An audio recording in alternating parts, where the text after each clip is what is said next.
Hey guys, we're at the lake today. I want to do a bit of a dock start how-to video with you guys, which will answer a few questions that I always get asked about equipment, technique and things like that. So dock starting for me is one of my favourite ways to go riding, especially if the waves are flat or if I just need to burn some energy, I'll go hit the flat water. So here we are today. We're going to have some fun on the flat water. Hopefully I can answer some of those questions and let's go shred.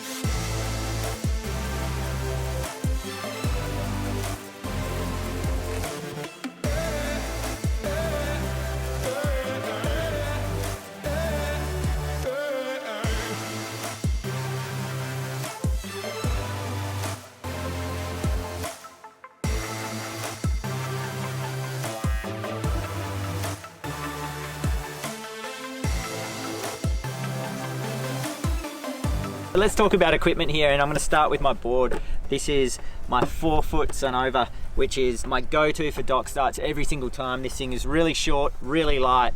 It's 26 litres. It's the smallest board in my quiver, and I probably recommend you guys use your smallest board for dock starting as well, because you want to be able to pump, and you don't want a huge board that you're going to trip over on the dock as well. So this thing is tiny, super light. It's basically designed for tiny waves and dock starting. So this is my flat water special board and I love it. This is the wing that I'm going to use today. It is the biggest wing that I own. It's one of the biggest wings you can actually get. It's the Axis 102, which is over 2,000 square centimeters of wing. This thing is absolutely gigantic. It's almost as tall as I am. Massive amounts of lift. It's quite a low aspect wing, so it's great for when you drop it in the water. You don't need high speeds to start. You can almost drop it stationary and pump this thing. This will pump in absolutely anything or nothing. So this is my go-to for dock starts every time. And I'm going to be matching it with the Axis 400 rear wing today, which I've actually customized. You might notice I've chopped the wingtips off. They look a little bit rough on the edges, but it loosens it up a lot. The 102 is a massive front wing. This is my favorite rear wing at the moment, which I'm using in the surf. I'm using it for dock starts and everything. So this will be sweet. I have the ultra short Fuselage today, which super twitchy, allows you to pick the pump up really quick as well when you need to. So this is my favorite setup for surf and for flat water. So you might want to try a bigger rear wing when you're learning your dock starts. You'll get a lot more pump power, which is always handy. This is my all-rounder. I love it.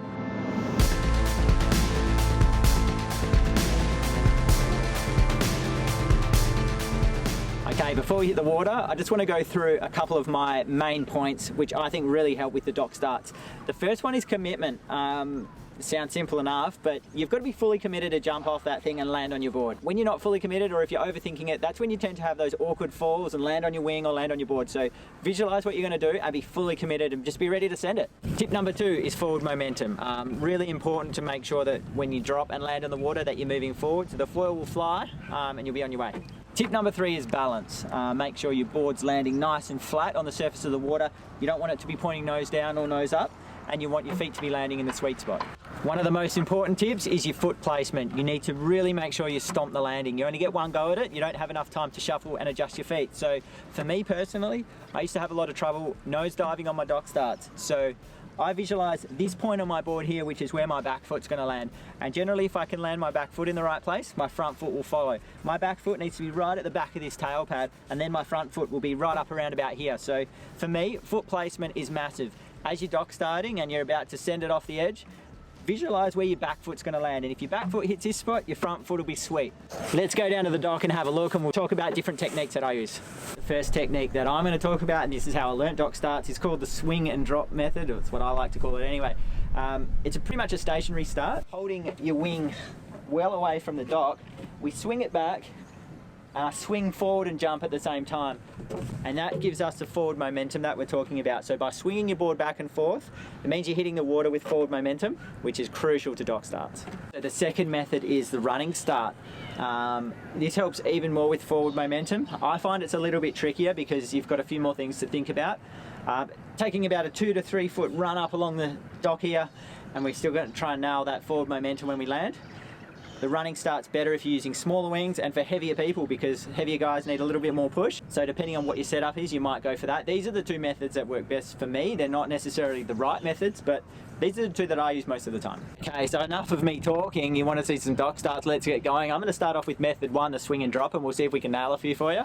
Then after that, we'll try some running starts as well.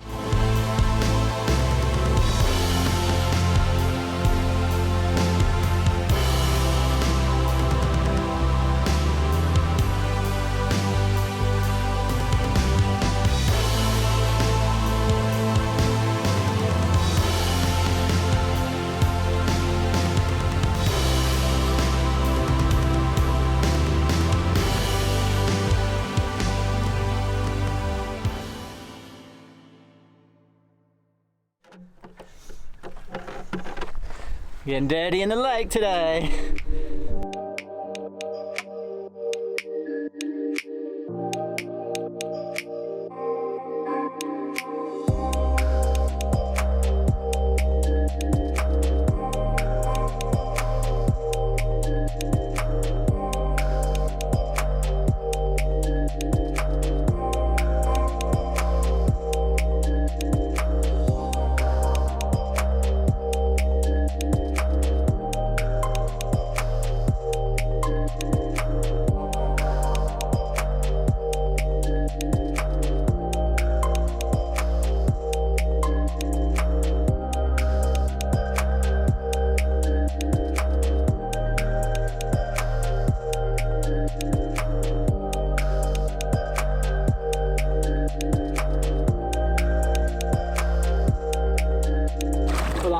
That little how-to on dock starting, and if you've got any questions, leave me a comment, shoot me a message, tag me in your dock start vids. I can't wait to see what you come up with.